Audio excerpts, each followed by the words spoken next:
Hello friends, welcome to our YouTube channel. 28 जुलाई 2020 के MCQs हमारे पास रेडी है, तो चलिए स्टार्ट करते हैं।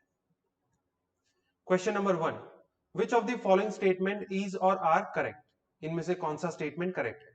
First, governor is bound by the aid and advice of the state council of minister.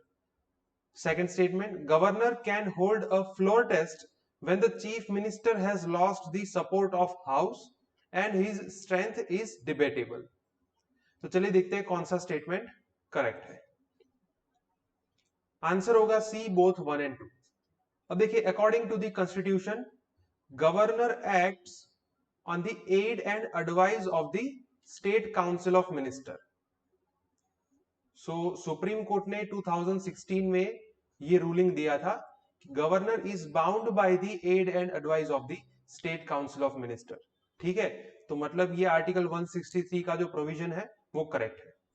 Second, governor can hold a floor test. Floor test जो है वो काफी न्यूज में रहता है, राइट?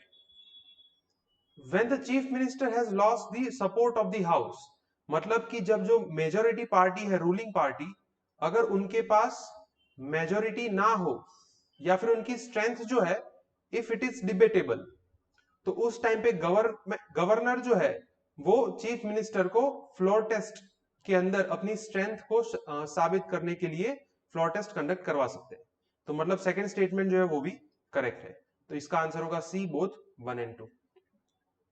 तो रिसेंटली जो आज के इंडियन एक्सप्रेस में जो एक्सप्लेन का सेक्शन आता है, उसके अंदर ये पर्टिकुलर न्यूज आर्टिकल जो है वो आज न्यूज़पेपर में था। It is a very good news article, जहां पे गवर्नर के डिस्क्रिशन को डिस्कस किया है एंड किस तरीके से जो कॉन्स्टिट्यूशनल मेकर्स है उन्होंने गवर्नर को ये पावर्स दिए हैं और इसके ऊपर स्टेट काउंसिल ऑफ मिनिस्टर का कितना कंट्रोल है, वो सब चीज यहाँ पे दी गई है। तो ये काफी अच्छा आर्टिकल है, आपको पढ़ना चाहिए। Second question, which of the following statement is और are correct about Rafale fighter jet? Rafale fighter jet के बारे में कौन सा स्टेटमेंट करेक्ट है? First, it can attain a speed higher than the speed of sound. Second, it can be refueled mid-air. And third, it can carry nuclear weapons. तो यहां पे कुछ स्पेसिफिकेशंस दिए हैं, चलिए देखते हैं कौन सा स्टेटमेंट करेक्ट है। आंसर होगा डी, 1, 2 एंड 3। अब देखिए यहां पे पर्टिकुलरली जो स्टेटमेंट्स दिए हैं, अब नॉर्मली जो फाइटर जेट्स होते हैं उनकी स्पीड जो है वो मैक में काउंट की जाती है। That means it is compared with the speed of sound. तो यहाँ पे टोटल 3 कैटेगरी है, आपने कहीं ना कहीं पढ़ा होगा। First is subsonic. सबसोनिक का मतलब ये होता है the speed is lesser than the speed of sound. Sound की स्पीड से कम स्पीड होती है तो इसे कहते हैं सबसोनिक। अब इसे मेजर किया जाता है लेस देन 1 मैक। अगर 1 मैक से कम स्पीड है तो इसे कहेंगे speed less than the sound, और इस कैटेगरी को क्या कहेंगे? Subsonic missile. Then second number पे है सुपरसोनिक। सुपरसोनिक का मतलब ये होता है कि the speed is higher than the speed of sound, मतलब कि ग्रेटर देन 1 मैक, तो इसे क्या कहेंगे? सुपरसोनिक।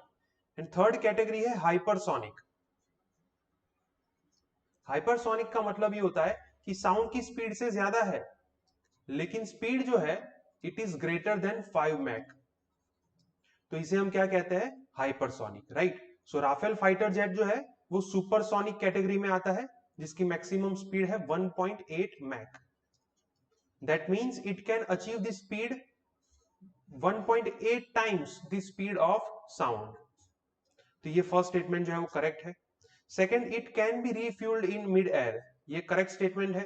राफेल फाइटर जेट जो है उसकी कैपेसिटी है अप टू 3700 किलोमीटर, लेकिन फिर भी उसे मिड एयर में रिफ्यूल किया जा सकता है, तो ये सेकंड स्टेटमेंट जो है वो करेक्ट है। थर्ड जो है वो भी करेक्ट है, it can carry nuclear weapons, it can also carry long range air to air missiles and guided bombs also, right? तो ये थर्ड जो है वो भी करेक्ट है। तो हमारा आंसर होगा D, 1, 2 and 3।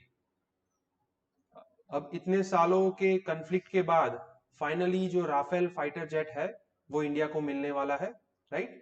So Rafale fighter jet taking off for India from Dassault Aviation Merignec, which is a French company. Question number 3. Which of the following pairs is or are matched incorrectly? कौन सी pair incorrectly match की गई? First, the Farmers Produce Trade and Commerce Promotion and Facilitation Ordinance 2020 और सामने दिया गया है a National Framework on Farming Agreements. Second, the Farmers Empowerment and Protection Agreement on Price Assurance and Farm Services Ordinance 2020 और उसका subject दिया गया है freedom of choice relating to sale and purchase of farmers produce. तो चलिए देखते हैं कौन से इनकरेक्ट है। अब यहाँ पे आंसर होगा दोनों, मतलब ये दोनों पेयर्स जो है वो इनकरेक्ट है। एक्चुअली ये दोनों जो है वो ऑपोजिटली करेक्ट है। दैट इज वाई ये जो पहला ऑर्डिनेंस है farmers produce trade and commerce promotion and facilitation ordinance, इसका सब्जेक्ट ये होगा freedom of choice relating to sale and purchase of farmers produce. इसका इनडायरेक्ट मीनिंग ये होता है कि जब एपीएमसी को बाईपास करके अगर फार्मर्स को आउटसाइड दी एपीएमसी अगर अपनी कमोडिटी सेल करनी है तो इसके लिए ये ऑर्डिनेंस जो है वो फैसिलिटेशन प्रोवाइड करता है, ठीक है। तो मतलब यहाँ पे एपीएमसी के अंदर जो मीडिएटर्स है उनका कमीशन जो है वो चला जाएगा। The farmers can bypass the process of APMC and directly वो एपीएमसी के बाहर प्रोड्यूस जो है वो सेल कर सकते हैं। तो इस वजह से ये ऑर्डिनेंस जो है वो अभी लाया गया था इन जून 2020। तो ये फर्स्ट जो है ऑर्डिनेंस उसका सब्जेक्ट ये होगा। सेकेंड ऑर्डिनेंस जो दिया है farmers empowerment and protection agreement on price assurance and farm services ordinance, ये एक टाइम का कॉन्ट्रैक्ट फार्मिंग ऑर्डिनेंस है, कॉन्ट्रैक्ट फार्मिंग ऑर्डिनेंस। इसका सब्जेक्ट जो है वो यहां पे दिया गया है, it is a national framework on farming agreements. Contract farming जो है वो काफी न्यूज में रहता है। सीजन से पहले ही अगर प्राइस डिटरमाइन करने के लिए फार्मर्स एंड जो परचेजर है उन दोनों के बीच में जो एग्रीमेंट होता है कॉन्ट्रैक्ट के थ्रू, उसे हम कहेंगे कॉन्ट्रैक्ट फार्मिंग, राइट।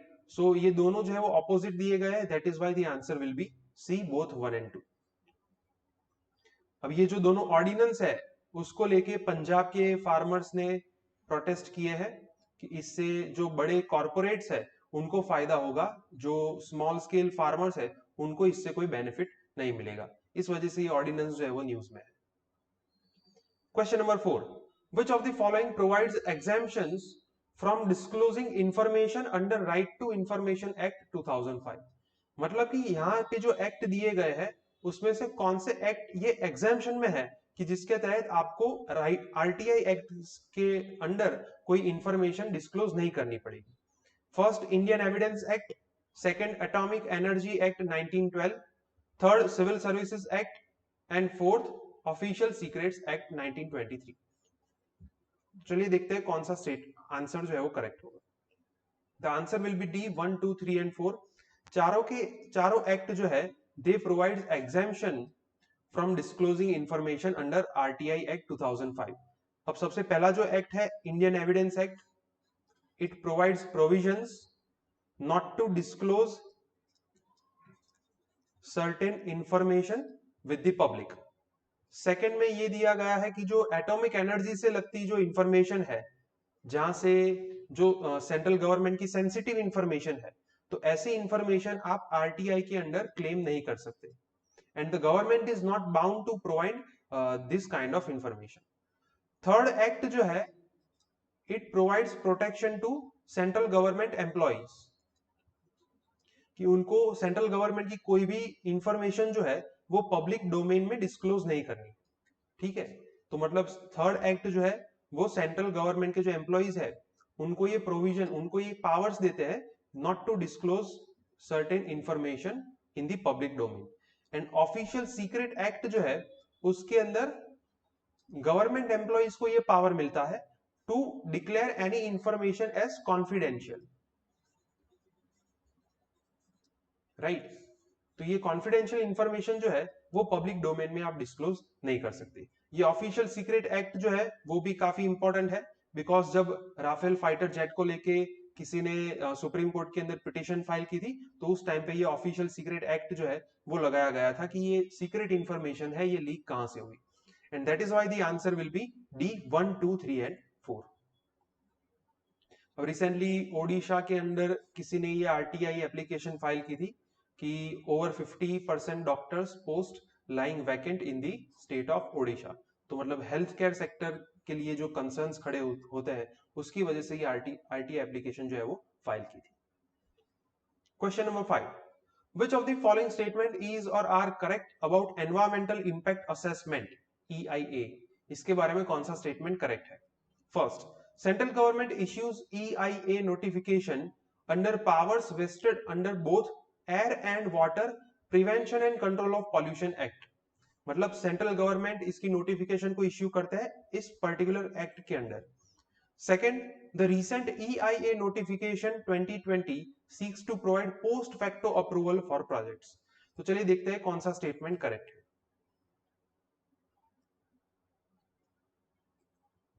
तो इसका आंसर होगा बी, सेकेंड ओनली। अब ये पर्टिकुलर नोटिफिकेशन जो है, it is issued under the powers of environment protection act 1986। तो यहां पे जो एक्ट का नाम लिखा है वो गलत है। सेंट्रल गवर्नमेंट के पास पावर है अंडर एनवायरमेंट प्रोटेक्शन एक्ट 1986, और इस पावर्स के अंडर सेंट्रल गवर्नमेंट ये नोटिफिकेशन जो है वो इश्यू कर सकते हैं। तो मतलब फर्स्ट स्टेटमेंट जो है वो गलत है, सेकंड स्टेटमेंट जो है वो करेक्ट है। एक्चुअली जब से ये नोटिफिकेशन ऑफ 2020 रिलीज हुई है, तब से ये एनवायरमेंट इंपैक्ट असेसमेंट जो है वो काफी क्रिटिसिज्म में रहा है। इसके लिए कुछ पॉइंट्स जो है क्रिटिसिज्म के, वो मैं लिख देता हूं। First is post facto approval, जो यहाँ पे आपको कहा गया है पोस्ट फैक्टो अप्रूवल। इसका मतलब ये होता है कि even if the project is under construction, तो ऐसे प्रोजेक्ट को भी आप एनवायरमेंटल क्लियरेंस दे सकते हैं। इसका मतलब ये हुआ कि फॉर एग्जांपल कोई कंस्ट्रक्शन का प्रोजेक्ट है वो चल रहा है अभी, राइट, जिसके लिए अर्लियर कोई एनवायरमेंटल क्लियरेंस नहीं लिया गया था, right, and if it is hazardous to the environment, लेकिन फिर भी वो पर्टिकुलर प्रोजेक्ट के लिए सेंट्रल गवर्नमेंट क्लियरेंस दे सकती है, तो इसे कहते हैं पोस्ट फैक्टो अप्रूवल। मतलब प्रोजेक्ट ऑलरेडी स्टार्ट हो चुका है और ऐसे प्रोजेक्ट के लिए आप क्लियरेंस देते हैं। तो ये भी क्रिटिसिज्म है, क्योंकि ये जो ऑलरेडी एनवायरमेंट के ऊपर इंपैक्ट हो चुकी है उसको तो आप रिवर्स नहीं कर सकते, राइट, तो इस वजह से इसको क्रिटिसाइज किया जाता है। Second is public consultation. अब अर्लियर ये प्रोविजन था 2006 के एक्ट के अकॉर्डिंग, एनवायरमेंट इंपैक्ट असेसमेंट 2006, उसमें ये प्रोविजन था कि public consultation of 30 days is mandatory upon the government. मतलब कि जब आप नोटिफिकेशन इश्यू करते हैं तब से लेके 30 दिन तक आपको पब्लिक कंसल्टेशन का प्रोसेस जो है वो फॉलो करना पड़ेगा, जिसको रिसेंटली गवर्नमेंट ने रिड्यूस करके 20 डेज का कर दिया है। मतलब पब्लिक कंसल्टेशन की प्रोसेस के अंदर गवर्नमेंट ने टाइम फ्रेम जो है उसको रिड्यूस किया है। तो यहां से भी ये क्रिटिसाइज किया जाता है कि ऐसे जो प्रोजेक्ट्स है उसके लिए पब्लिक कंसल्टेशन का टाइम जो है वो ज्यादा होना चाहिए, ताकि इसके जो एनवायरमेंटल हैजार्ड्स है वो पब्लिक को भी अच्छी तरीके से पता चले। तो ये सेकंड क्रिटिसिज्म है। थर्ड पॉइंट ये है कंप्लायंस रिपोर्ट। अब अर्लियर के अकॉर्डिंग तो उसके अंदर ये प्रोविजन था कि जो कंप्लायंस रिपोर्ट है, जिस टर्म्स एंड कंडीशंस के बेसिस पे सेंट्रल गवर्नमेंट ने परमिशन दी है, वो टर्म्स एंड कंडीशंस फॉलो हो रही है या नहीं, उसके अकॉर्डिंग जो प्रोजेक्ट मैनेजर है उसको एवरी 6 मंथ रिपोर्ट पब्लिश करना होगा। So the project manager was abide by the central government कि हर 6 महीने में उनको ये रिपोर्ट जो है वो पब्लिश करना होगा। इसको गवर्नमेंट ने इंक्रीज करके 1 ईयर का कर दिया है, राइट। तो मतलब कि एक साल में एक ही बार रिपोर्ट जो है वो पब्लिश होगा, जो पहले एक साल में 2 बार पब्लिश होता था, कि क्या जिस बेसिस पे टर्म्स एंड कंडीशंस के ऊपर उनको अप्रूवल मिला है वो फॉलो हो रहे हैं या नहीं। तो ये थर्ड क्रिटिसिज्म है। एंड फोर्थ के अंदर ये है bypassing EIA process. Bypassing EIA process, इसके अंदर ये कहा है कि central government is authorised to declare any project as strategic. अब जो स्ट्रेटेजिक प्रोजेक्ट होंगे उसकी इंफॉर्मेशन सेंट्रल गवर्नमेंट पब्लिश नहीं करेगी। तो मतलब सेंट्रल गवर्नमेंट को यहाँ पे डिस्क्रिशनरी पावर्स मिलते हैं to declare any project as strategic, अगर उनकी इंफॉर्मेशन डिक्लेयर नहीं करनी है तो इस वजह से ये एनवायरमेंटल इंपैक्ट असेसमेंट नोटिफिकेशन 2020 जो है वो काफी इंपॉर्टेंट है एग्जाम पॉइंट ऑफ व्यू से। प्रीलिम्स और मेंस दोनों में इस टाइप के क्वेश्चंस पूछे जा सकते हैं। तो हमारा आंसर होगा, एमसीक्यू का आंसर है बी, सेकंड ओनली। सो इससे रिगार्डिंग जो न्यूज़पेपर आर्टिकल है आज के द हिंदू न्यूज़पेपर में, तो वहां पे कुछ आर्ग्यूमेंट्स लिखे हैं किस तरीके से इसको क्रिटिसाइज किया जा सकता है। Question number 6, the terms GSOMIA, LEMOA, COMCASA and BECA are related to India and dash. मतलब ये चार जो टर्म्स दिए हैं वो किस कंट्री से रिलेटेड है, India and other country. So the answer will be D, USA। अगर आप करंट अफेयर को अच्छे से पढ़ते हैं तो आपको इसका आंसर जो है वो इजीली मिल जाएगा। These are the 4 foundational agreements, foundational security agreements of USA। जो यूएसए के क्लोज मिलिट्री अलायंस है, यूएसए उनके साथ ये 4 एग्रीमेंट जो है वो साइन करता है। सो फर्स्ट जो है GSOMIA, उसका नाम है general security of military information agreement, general security of military information agreement, जो इंडिया एंड यूएसए ने साइन किया था इन 2002, राइट। जिसके अंदर जो क्लासिफाइड इंफॉर्मेशन है यूएस मिलिट्री की वो इंडिया को मिलेगी। Second is logistic exchange memorandum of agreement, logistic exchange memorandum of agreement, जो इंडिया एंड यूएसए ने 2016 में साइन किया था, राइट। जिसके अंदर जो एक दूसरे की मिलिट्री फैसिलिटीज है उनकी इंफॉर्मेशन प्रोवाइड कराई जाएगी। देन कॉमकासा, COMCASA, वो जो है उसका नाम है communication compatibility and security management act, ठीक है। तो जिसके अंदर जो जियोस्पैटियल इंफॉर्मेशन है, सॉरी, एडवांस डिफेंस सिस्टम की इंफॉर्मेशन है वो प्रोवाइड कराई जाएगी, एडवांस डिफेंस सिस्टम जो है वो प्रोवाइड कराई जाएगी, जो इंडिया एंड यूएसए ने साइन किया था 2018 में, राइट। एंड ये जो एक्ट है BECA, उसका नाम है basic exchange and cooperation agreement, basic exchange and cooperation agreement. It is yet to be signed between India and USA, right. तो जब ये 4 एग्रीमेंट साइन हो जाएंगे then India will be called as close military alliance of USA, ठीक है। तो हमारा answer होगा D, USA। So particularly India की फॉरेन पॉलिसी के बारे में ये आर्टिकल जो है वो आज के द हिंदू न्यूज़पेपर में पब्लिश हुआ था कि ऐसे टाइम पे इंडिया की फॉरेन पॉलिसी किस तरह की होनी चाहिए, राइट। ये आर्टिकल अच्छा है, आपको पढ़ना चाहिए। Question number 7, arrange the following events into a chronological order. First है India's first peaceful nuclear explosion test, second is Tashkent agreement, third the breakup of USSR and fourth Sagar initiative. तो चलिए देखते हैं करेक्ट ऑर्डर क्या होगा। The answer will be A, 2, 1, 3, 4। सबसे पहले Tashkent agreement जो है वो साइन हुआ था 1965 में। फिर उसके बाद India first peaceful nuclear explosion जिसे कहते हैं पोखरण 1, जो किया गया था 1974 में।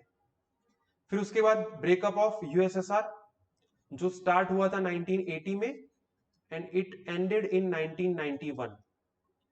फिर उसके बाद Sagar initiative, it is very recently 2015 में हमारे जो प्राइम मिनिस्टर है नरेंद्र मोदी, उन्होंने ये इनिशिएटिव दिया था, that is security and growth for all in the region, right. ये पर्टिकुलरली जो Indo Pacific Indian ocean region है उसके लिए सागर इनिशिएटिव दिया गया था। सो करेक्ट ऑर्डर होगा 2, 1, 3, 4। The answer will be A। Again ये जो फॉरेन पॉलिसी है यहाँ पे काफी सारे इनिशिएटिव को मेंशन किया गया है, that is why it was in news. Question number 8, which of the following country does not share border with Red Sea. Red Sea के साथ कौन सी कंट्री बॉर्डर शेयर नहीं करती? Egypt, Sudan, Ethiopia and Eritrea. तो चलिए देखते हैं क्या आंसर होगा इसका। The answer will be Ethiopia, right. तो ये पर्टिकुलरली रेड सी का एरिया है, राइट। और यहाँ पे आप देख सकते हैं इजिप्ट की बॉर्डर शेयर हो रही है, सूडान भी बॉर्डर शेयर करता है रेड सी के साथ, एरिट्री भी करता है। Ethiopia is a landlocked country, जो किसी भी ओशन या सी के साथ बॉर्डर शेयर नहीं करता, and that is why the answer will be C, Ethiopia. तो सूडान के अंदर अभी जो क्राइसिस चल रही है, इस वजह से सूडान न्यूज में है, तो इसके रिगार्डिंग जो जियोग्राफिकल एस्पेक्ट है वो आपको प्रिपेयर कर लेने चाहिए। Question number 9, which of the following statement is or are correct? First, the recent state of food security and nutrition security in the world 2020 report states that above poverty line Indians can't afford healthy diet. मतलब इस report में ये कहा है कि जो poverty line से ऊपर है ऐसे इंडियंस हेल्दी डाइट को अफोर्ड नहीं कर सकते। Second statement, the problem of poor nutrition in India is because of lack of nutritional information and cultural preferences. तो चलिए देखते हैं कौन सा आंसर, कौन से स्टेटमेंट करेक्ट होंगे। The answer will be A, one only. अब यहां पे जो कहा गया है अबोव पॉवर्टी लाइन, तो इंटरनेशनल लेवल पे पॉवर्टी लाइन क्या है? $1.90 purchasing power parity, it is the limit of international poverty line. अगर इससे ऊपर किसी की इनकम है पर डे तो उसे कहेंगे अबोव पॉवर्टी लाइन। तो इंडिया के अंदर ऐसे काफी सारे लोग हैं, they are living above poverty line, लेकिन वो अभी हेल्दी डाइट जो है वो अफोर्ड नहीं कर सकते। एक्चुअली ये जो रिपोर्ट है state of food security and nutrition in the world, Sophie report 2020, उसके अंदर डाइट को 3 पार्ट में कैटेगराइज किया गया है। The first is energy efficient diet, second is nutritionally adequate diet, and third is healthy diet. तो जो एनर्जी एफिशिएंट डाइट है उसकी कॉस्ट ग्लोबल लेवल पे अराउंड 80 सेंट्स है, दैट मीन $0.80, राइट। तो मतलब ये सभी अफोर्ड कर सकते हैं इंडिया के अंदर भी, उसके अंदर सिर्फ स्टेपल क्रॉप्स जो है वो इंक्लूड किए गए हैं। न्यूट्रिशनली एडिक्वेट डाइट जो है उसकी कॉस्ट है $2.12 पर डे, राइट। तो मतलब अबोव पॉवर्टी लाइन है सिर्फ वही अफोर्ड कर पाएंगे, एंड जो हेल्दी डाइट है उसकी कॉस्ट है ग्लोबली $4.07 पर डे, राइट। तो इंडिया के अंदर ऐसे काफी सारे लोग हैं, they live below above the poverty line, लेकिन वो हेल्दी डाइट जो है वो अफोर्ड नहीं कर सकते। तो ये पर्टिकुलर स्टेटमेंट जो है वो करेक्ट है। सेकंड, यहाँ पे ये लिखा है कि the problem of poor nutrition in India because of lack of nutritional information, तो ये गलत है। गलत इसलिए है क्योंकि यहाँ पे आपने देखा कि इनकम लेवल जो है वो इंडिया के अंदर इतना ज्यादा नहीं है, so due to lack of affordability हमारे यहाँ पे न्यूट्रिशनल लेवल जो है वो कम है, राइट। तो यहाँ पे जो रीजन दिए गए हैं lack of nutritional information and cultural preferences, ये गलत होगा, ठीक है। तो ये पर्टिकुलर रिपोर्ट के अंदर ये मेंशन किया गया था कि प्रॉब्लम जो है वो अफोर्डेबिलिटी में है, न्यूट्रिशनल इंफॉर्मेशन या फिर कल्चरल प्रेफरेंस में नहीं है। तो इसका आंसर होगा ए, वन ओनली। सो रिसेंटली जो रिपोर्ट पब्लिश हुआ था उसके बारे में यहाँ पे डिटेल्स दी गई है, और किस तरीके से Indians can't afford the balance diet, इसके आर्ग्यूमेंट्स यहाँ पे दिए गए हैं। तो ये आर्टिकल जो है वो काफी इंपॉर्टेंट है। Question number 10, which of the following Mauryan ruler is remembered for sending Buddhist monks to Sri Lanka? कौन से मौर्यन रूलर ने बुद्धिस्ट मॉन्क्स को श्रीलंका भेजा? First Chandragupta, second Bindusara, third Ashoka, and fourth Brihadratha. तो चलिए देखते हैं आंसर क्या होगा। It is a very easy question, answer होगा C, Ashoka. Ashoka is known for its diplomacy with Sri Lanka. उन्होंने बुद्धिस्ट मॉन्क्स को कहां पे भेजा था? श्रीलंका में भेजा था।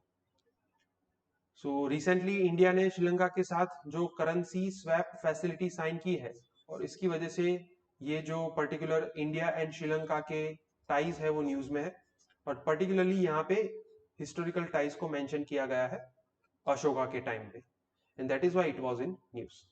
ओके फ्रेंड्स, तो आज के 10 एमसीक्यूज यहाँ पे खत्म होते हैं। अगर आपको कोई डाउट है तो आप कमेंट सेक्शन में लिख सकते हैं।